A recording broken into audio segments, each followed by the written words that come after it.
వాన తగ్గిన విజయవాడలోని పాత రాజేశ్వరిపేట ఇంకా జలదిగ్బంధంలోనే ఉంది. ఇళ్లను వరద ముంచెత్తింది. నడుం లోతు నీటిలో ప్రజలు తీవ్ర ఇక్కట్లు పడుతున్నారు. అరాకొర సాయమే అందుతోందని, పూర్తి స్థాయిలో ఆహారం ఇవ్వట్లేదని వాపోతున్నారు. స్థానిక యువత సహాయ చర్యలు చేపట్టినట్లు తెలిపారు. పాత రాజేశ్వరిపేటలో ప్రస్తుత పరిస్థితిని మా ప్రతినిధి సూర్యారావు అక్కడి నుంచి అందిస్తారు.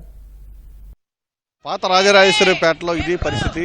మొత్తం మీద ఇక్కడ స్థానికులైతే ఉన్న చోట అనాథలుగా మారిన పరిస్థితి ఏర్పడింది. ఉండడానికి ఇల్లు లేదు, తాగడానికి నీరు లేదు, తినడానికి తిండి లేదు. మొత్తం అయితే అంత అగమ్యగోచరంగా తయారైందని వీళ్ళంతా వాపోతున్నారు. స్థానికులే తమ వస్తువులను తామే తెచ్చుకుంటూ ఆ పడవల లాంటివి ఏర్పాటు చేసుకుని ఇంటి నుంచి సామాన్లు తెచ్చుకుని బయటికి పడేసే ప్రయత్నం చేస్తున్నారు. చాలా మంది అయితే అధికారుల తీరు పట్ల అయితే అసంతృప్తి వ్యక్తం చేస్తున్నారు. కొన్ని పడవలు అయితే ఎన్డీఆర్ఎఫ్ పడవ 1-2 తప్ప మిగతా పెద్దగా రాలేదు. ప్రైవేట్ పడవలే ఎక్కువ ఉన్నాయి. ఆ ఎన్డీఆర్ఎఫ్ పడవలు ఎందుకు రాలేదని వీళ్ళు కూడా ప్రశ్నిస్తున్నారు. అలాగే ప్రస్తుతం అయితే పాత రాజేశ్వరిపేట, మసీదు వీధి మొత్తం ఈ ప్రాంతాలన్నీ కూడా జల దిగ్బంధంలో చిక్కుకున్నాయి.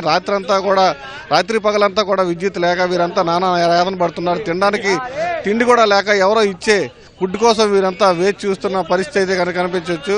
ప్రస్తుతం అయితే ఇంకా ఇక్కడ జల దిగ్బంధంలోనే ఉంది పాత రాజేశ్వరిపేట. ప్రస్తుతం కొంతమంది మనతో పాటు ఉన్నారు. అయ్యే చెప్పయ్యా, ఏంటి పరిస్థితి? మా పాత రాజేశ్వరిపేట జలదిగ్బంధంలో 3 రోజుల నుంచి ఉందండి. ఆదివారం పొద్దున 9ంటికి మొదలైన వరద ఇప్పుడు దాకా తగ్గలేదు. మా ఇళ్లలో సామాన్లే కానీ అయ్యే కానీ ఇయ్యే కానీ ఇలా బెండు మొక్కల్లాగా తేలాడుతున్నాయి. టీవీలే కానీ, ఫ్రిడ్జ్లే కానీ, మంచాలే కానీ. అయినా సరే సామాన్లు పోయినందుకు కూడా మాకు బాధ లేదు. కాకపోతే ఏంటంటే మమ్మల్ని సురక్షిత ప్రాంతానికి మీకు ఇక్కడ మేము సమకూర్చాం అని ఒక అధికారి వచ్చి మాతో మాట్లాడినట్టు కానీ, మమ్మల్ని పలకరించినట్టు కానీ, మా ఎంక చూసినట్టు కానీ ఒక్క అధికారి కూడా రాలేదు సార్. ఇదిగో ట్యూబుల్ సాయంతో ఇదిగో ఇలా తీసుకొస్తున్నామండి ప్రతి ఒక్కళ్ళని. మేము 3 రోజుల నుంచి మా కాళ్ళు ఎలా అయిపోయినాయి అనేది మాకు మాత్రమే తెలుసు. కొన్ని పడవలోళ్ళు వచ్చారు. పడవలోళ్ళు డబ్బులు ఆశించి డబ్బుల గురించి చేస్తున్నారు పని.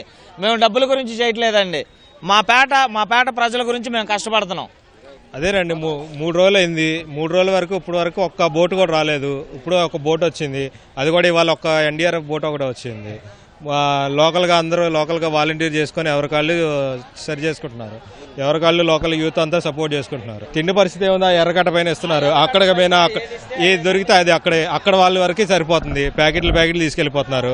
కొంతమంది ఇక్కడికి వస్తున్నారు. ఇక్కడికి ఏమో అరకొర మిగులుతున్నాయి, లేకపోతే లేదు. పైనేమో కేసులు బాటిల్ ప్యాకెట్లు అన్ని పైనే పనిచేస్తున్నారు. ఆ హెలికాప్టర్ ఏమో 2 రౌండ్లు వేస్తుంది. అక్కడ అపార్ట్మెంట్ దగ్గర 2 దగ్గర దింపారు. ఇంకా అంతకుమించి ఎక్కువ దింపట్లేదు సార్. ఇక్కడైతే సహాయక చర్యలు అయితే ఏమి రాలేదు. వరద వస్తున్న స్టార్టింగ్ నుంచి మేము ప్లాస్టిక్ పైపుల ద్వారా వేసుకొని దాదాపు 250 మందిని మేము సురక్షిత ప్రాంతానికి తీసుకొచ్చాం పైపుల ద్వారా. ఇప్పుడు వరకు ఎవరు రాలేదు. జనాభాని అయితే తేటలేదండి. వస్తున్నారు, ఫుడ్ పంచుతున్నామని చెప్పి వెళ్ళిపోతున్నారు తప్ప ప్రజలకు ఎటువంటి సాయం అయితే చేయలేదు.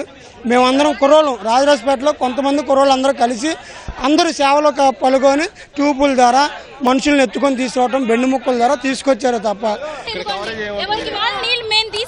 ఒకళ్ళు కూడా సహాయానికి రాలేదు. అసలు వచ్చారా, ఎవరైనా చూసారా?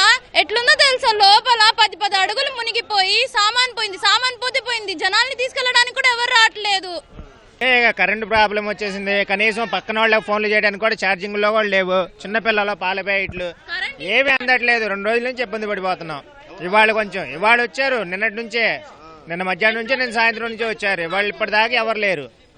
ఇదిగా మేమే డైరెక్ట్గా వెళ్ళి ఆ వ్యాన్లో వస్తే వెళ్ళి తెచ్చుకొని పంచుకుంటున్నాం. మా లైన్లో మేము పంచుకుంటున్నాం. తమ దగ్గరికి వచ్చి సాయం చేయాలి, పునరావాసం కల్పించాలని, తిండి ఇలాగే ఇతర సదుపాయాలు కల్పించాలని వీరంతా వేడుకుంటున్న పరిస్థితి. కెమెరామెన్ భాస్కర్తో సూర్య, ఈటీ న్యూస్, విజయవాడ.